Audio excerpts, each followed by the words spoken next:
Hello friends, आज के इस वीडियो में हम लोग अप्लाइड मैकेनिक्स के बल विश्लेषण के पार्ट 3 को डिस्कस करेंगे। इसके 2 वीडियो अपलोड हो चुके हैं और अप्लाइड मैकेनिक्स एमसीक्यू के प्लेलिस्ट बने हुए हैं। यदि आप लोग कुछ इन वीडियो को नहीं देखें तो उस वीडियो को जाकर प्लेलिस्ट में देख सकते हैं। तो आइए देखते हैं। देखिए, पहला क्वेश्चन है, कह रहा है यदि एक पिंड पर सारे लगे हुए बलों का बीजीय योग 0 है तो पिंड साम्यावस्था में होगा यदि बल निम्नलिखित हैं। नंबर 1 क्या है? समांतर हो, समान समांतर हो, असमान समांतर हो, संगामी हो। ठीक है, कह रहा है ये बल क्या होंगे। ठीक है, यदि ये बल निम्नलिखित हैं तो ये बल जो होंगे संगामी होंगे। ठीक है, संगामी बल होने चाहिए। ठीक है, तो संगामी बल होता क्या है? बल जो होते हैं उनकी जो क्रिया रेखाएं हैं एक ही बिंदु पर क्या होती हैं? मिलती हैं। ठीक है, तो हम लोग का ऑप्शन कौन सा सही हो जाएगा? चौथा सही हो जाएगा, जो कि क्या है? संगामी बल। ठीक है, नेक्स्ट है, बल का एसआई इकाई क्या है? ठीक है, तो पहला ऑप्शन है डाइन, दूसरा है न्यूटन, किलोग्राम, वाट। ठीक है, तो हम लोग जानते हैं बल का एसआई इकाई क्या होता है? न्यूटन होता है। ठीक है, अगर बल का सीजीएस इकाई पूछे तब क्या हो जाएगा? डाइन होता है। ठीक है, और यदि एमकेएस पद्धति में पूछे तो हम लोग जानते हैं कि एफ इक्वल टू होता है क्या? एमए। ठीक है, एमए मास, यानी कि इसका क्या हो जाएगा? किलोग्राम, और ए का क्या होता है? मीटर पर सेकेंड स्क्वायर। ठीक है, तो ए एमकेएस पद्धति में हम लोग का क्या हो जाएगा? यूनिट हो जाएगा। और जो है अगर एसआई यूनिट पूछेगा तो क्या होता है? बल का न्यूटन होता है। ठीक है, और सीजीएस डाइन होता है। तो हम लोग का ऑप्शन कौन सा सही हो जाएगा? दूसरा वाला, जो क्या है? न्यूटन है। ठीक है, नेक्स्ट क्वेश्चन देखते हैं। संगामी प्रणाली में सभी बलों का पॉइंट ऑफ एप्लीकेशन यानी कि क्रिया बिंदु होता है। ठीक है, तो संगामी प्रणाली मतलब संगामी वही जो मैं आपके अभी पहले क्वेश्चन में बताया, संगामी बल। ठीक है, वो क्या होते हैं? जिन उनकी रेखाएं जो हैं, क्रिया रेखाएं जो हैं एक ही बिंदु पर क्या होती हैं? मिलती हैं। तो इसमें भी ये क्या हो जाएगा? पॉइंट ऑफ एप्लीकेशन क्रिया बिंदु जो होते हैं वो एक ही बिंदु पर मिलते हैं। किसमें? संगामी प्रणाली में। ठीक है, संगामी प्रणाली में जो सभी बल हैं उनकी जो क्रिया रेखाएं होती हैं कहाँ मिलती हैं? एक ही बिंदु पर मिलती हैं। तो हम लोग का ऑप्शन कौन सा सही हो जाएगा? पहला सही हो जाएगा। ठीक है, नेक्स्ट क्वेश्चन है कि 4 बल P, 2P, 3P, 4P किसी वर्ग की 4 भुजाओं के क्रम से कार्यरत हैं, इनका परिणामी बल क्या होगा? ठीक है, तो मान लीजिए एक वर्ग बनाते हैं। ठीक है, तो मान लेते हैं P फोर्स इधर लग रहा है।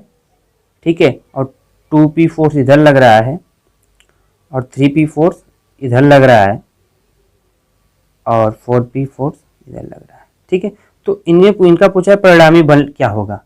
ठीक है, तो परिणामी बल देखिए निकालने के लिए सिग्मा V यानी कि वर्टिकल, जितने भी वर्टिकल यानी कि ऊर्ध्वाधर में जो फोर्स लग रहे हैं उसका बीजीय योग हम लोग करेंगे। जैसे कि ऊपर लग रहा है 4, 4P का फोर्स। ठीक है, 4P हम लोग लिख लेते हैं।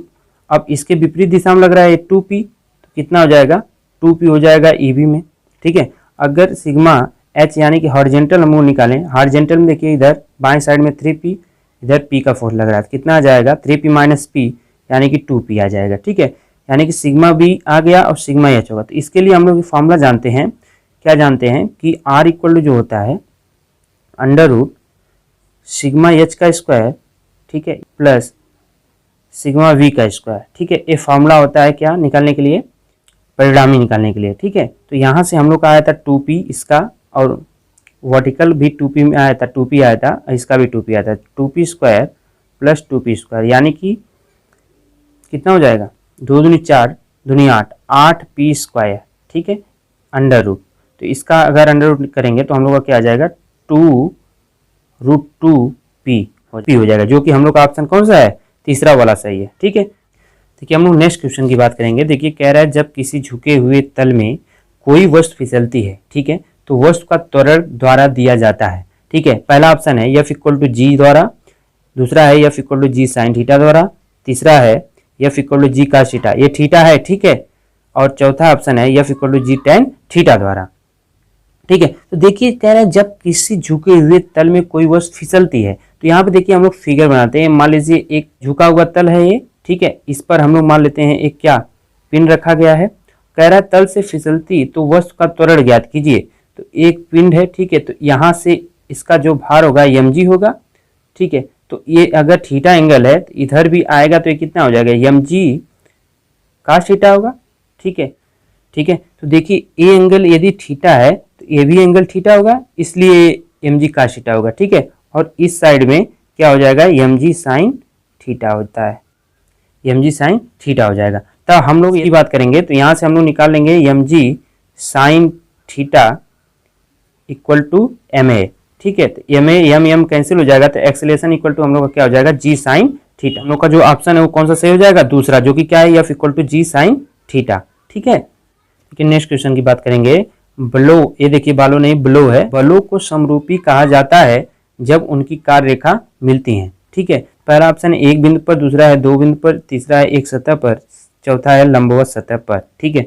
तो जो समरूपी बल हैं, ठीक है, समरूपी बल किसे कहते हैं, समरूपी जो होते हैं वही संगामी बल कराते हैं, यानी कि कंकरेंट फोर्स होता है, ठीक है। तो ये कहा जाता है जिन बलों की क्रिया रेखा एक बिंदु पर मिलती है, ठीक है। तो समरूपी बल हो चाहे संगामी बल हो, सब क्या है, एक ही है, ठीक है। तो समरूपी बल जो है एक बिंदु पर जो क्रिया रेखाएं मिलती हैं उन्हें संगामी बल कहते हैं, ठीक है, यानी कि समरूपी। तो हम लोग का जो ऑप्शन है वो कौन सा सही हो जाएगा, पहला सही हो जाएगा, जो क्या है, एक बिंदु पर मिलती हैं, ठीक है। उनकी कार्य रेखाएं जो हैं एक बिंदु पर मिलती हैं, तो हम लोग का ऑप्शन जो है पहला सही हो जाएगा।